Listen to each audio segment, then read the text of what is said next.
যেতিয়া বুৰ যাব তেতিয়া বিপদৰ পৰা ৰক্ষা পাবলৈ এনেধৰণৰ সামগ্ৰী আগতে বনাই থ'ব লাগিব। নহ'লে বানপানীত বনাওঁ বুলি ক'ত বনাবাগৈ, ক'ত পাবা এইবিলাক বিচাৰি। গতিকে আগতীয়াকৈ এনেকৈ বনাই ওলমাই থৈ দিবা। এইবোৰ প্লাষ্টিক জহি খহি যায় নে নাযায়? এইটো মাটিত থাকিলে কমি যাবনে নাযায় বা যায় নে নাযায়? প্লাষ্টিক নিশ্চয় আমাৰ শিক্ষাগুৰুসকলে অৱগত কৰাব পাছত। গতিকে এইটো কেনেদৰে ব্যৱহাৰ কৰে মোক সঠিককৈ দেখাই দিব। এইটো এনেকৈ ব্যৱহাৰ কৰি বান্ধি লৈ এঠাইৰ পৰা আন ঠাইলৈ যাব পাৰি। ইয়াত 50ৰ পৰা 60 কেজি ওজনৰ মানুহ এজন ইপাৰৰ পৰা সিপাৰ হ'ব। এতিয়া আমাৰ বয়স কিমান হৈছে? 12-13 বছৰ হৈছে নহয় জানো? আমি এতিয়া বয়সৰ ওজন কিমান? খুব বেছি হ'লে 50ৰ ভিতৰতে হ'ব, হয়। গতিকে এইটো আমি বিপদৰ পৰা ৰক্ষা পাব পাৰোঁ। ঠিক তেনেকৈ কি কৰিব পাৰোঁ, আমি যে পলহ ভূৰ বনাওঁ, ভূৰ বনোৱাৰ দৰে আমি ডাম ৰেক বনাব পাৰোঁ। এনেধৰণৰ ডাম ৰেক বনাই কি হ'ব পাৰোঁ, আমি বিপদৰ পৰা উদ্ধাৰ পাব পাৰোঁ। আমি দুটা ডাম দিছোঁ, মানে এজন ব্যক্তিৰ ক্ষেত্ৰত এইটো ব্যৱহাৰ কৰা হৈছে। যদি এজনতকৈ বেছি ব্যৱহাৰ কৰিব লগা হয় তেতিয়াহ'লে দাম বেছিকৈ দি বনাই ল'ব লাগিব। তেতিয়া আমি কি বিপদৰ পৰা উদ্ধাৰ পাব পাৰোঁ। এইটো কেনেকৈ ব্যৱহাৰ কৰে মোক সতীৰ্থই দেখাই দিব। এইটো এনেকৈ দি দিলে আপোনাক বা মোক উপঙাই ৰাখিব। বুজি পাইছা? এইটো কেনেকৈ বান্ধিছোঁ আমি। বান্ধা তৰিকাটো নিজৰ মতে নিৰাপদ হিচাপে যাতে হয় বান্ধটো, গতিকে চাই চিতি বান্ধি কৰি ল'বা। এইটো ক'ত পৰীক্ষা কৰিবা? ঘৰৰ ওচৰ পাজৰ পুখুৰী আছে যদি পৰীক্ষা কৰি চাবা, আৰু আমাৰ ফোন নাম্বাৰ আছে, ফোন এটা কৰি দিবা যে মই এইটো পৰীক্ষা কৰিছোঁ, ছাকচেছ হৈছিলে নহৈছে। যদি হোৱা নাই সেইটো জনাবা, যদি হৈছে সেইটো জনাবা। বুজি পাইছা? আৰু লগতে এই মুখনিবিলাক আছে যে মুখনি বন্ধ ৰাখিব লাগিব। ঠিক তেনেকৈ বটলৰ মুখনিও বন্ধ ৰাখিব লাগিব।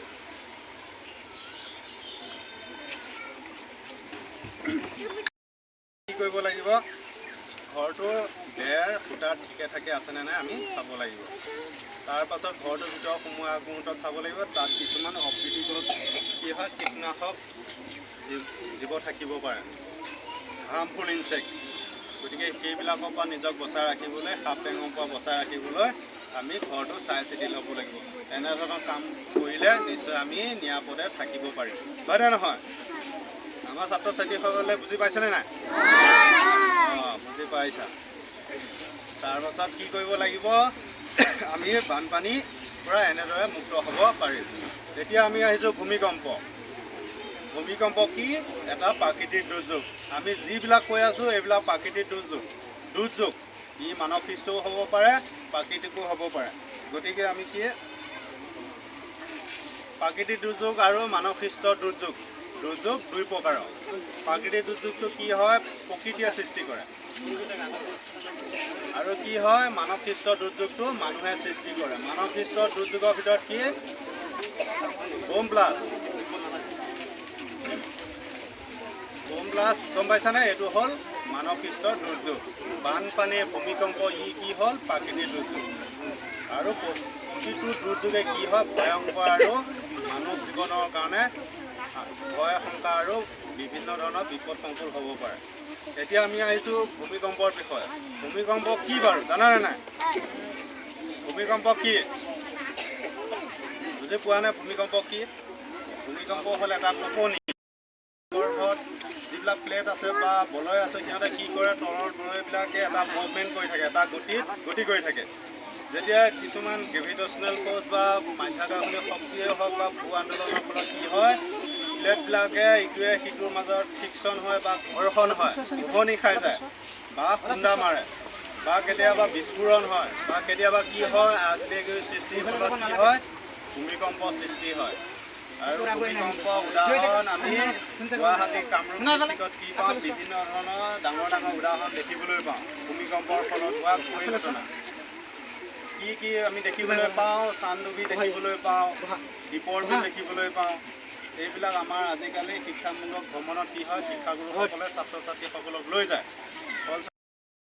এটা ভূমিকম্প ক্ষয় ক্ষতি হ'ব পাৰে। 5ৰ পৰা ওপৰত হ'লে ক্ষয় ক্ষতি হয়। 5ৰ পৰা যদি তলত হয় কি হয়, তেতিয়া ভূমিকম্পৰ ক্ষয় ক্ষতি নহয়, আমি কম্পন হোৱা দেখিবলৈ পাওঁ। বুজি পাইছা? নিশ্চয় কিতাপত পঢ়িলে নিশ্চয় পাবা, যদি পঢ়িছা অলৰেডি জানিছা, নহয় জানো?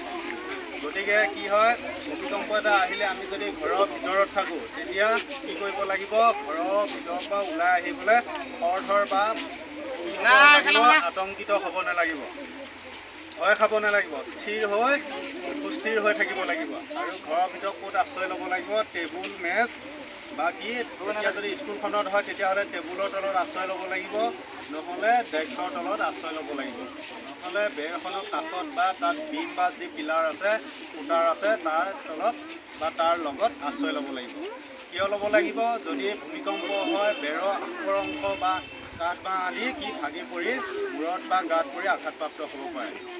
গতিকে আমি যদিও ৰুমটোৰ ভিতৰত আশ্ৰয় লওঁ তেতিয়া কি ল'ব লাগিব, আমি বেগটো মূৰৰ ওপৰত থৈ নিজকে বচাই ৰাখিব লাগিব।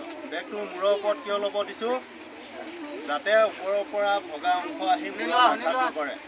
তাৰ যিকোনো অংশ ভৰি হাতৰ আঘাত কৰিলে কি হয়, আমি চিকিৎসা কৰাৰ ক্ষেত্ৰত আমাৰ সুবিধা হয় বা সোনকালে আৰোগ্য হওঁ। কিন্তু মূৰত যেতিয়া আঘাত পাব তেতিয়া কি হয়, চিকিৎসা কৰাত অসুবিধা হয় আৰু আৰোগ্য সোনকালে নহয়। বুজি পাইছা? বুজি পাইছেনে নাই? বুজা নাই নেকি? বুজিলেও ইয়েছে কৈছা, নুবুজিলেও ইয়েছে কৈছা, নহয় জানো? বুজিলে বুজিছোঁ বুলি ক'বা। মোক প্ৰশ্ন সুধিবা বুজি নাপালে। তোমালোকে যদি প্ৰশ্ন নকৰা আমি শুনি থাকিলে কাম নহ'ব। বুজি পাইছা? ক্লাছ 9-10ৰ ষ্টুডেণ্টখিনিয়ে কুৱেশ্যন কৰিব পৰা হ'ব লাগে। আমাৰ মানৱ জীৱনক 4টা ভাগত ভাগ কৰিছে। শৈশৱ বাই এই বস্তুবিলাক গৱেষণা কৰে বা অধ্যয়ন কৰে। বুজি পাইছা? কিতাপত ভালকৈ পঢ়িবা, বুজি পাবা। এতিয়া ইমানখিনি ক'লোঁ হয়নে, দুৰ্যোগ বা ডিজাষ্টাৰ বিষয়ে ক'লোঁ। দুৰ্যোগৰ ৰাষ্ট্ৰীয় পৰ্যায়ত মূল তত্ত্বাৱধায়ক হিচাপে থাকে প্ৰধানমন্ত্ৰী।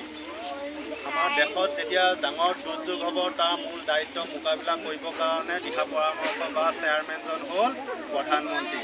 আমাৰ ৰাজ্যৰ ভিতৰত কোন থাকে, মুখ্যমন্ত্ৰী। মুখ্যমন্ত্ৰীৰ নামটো জানানে নাজানা? জানা, কি বাৰু? মুখ্যমন্ত্ৰী কোন হয় কোৱা?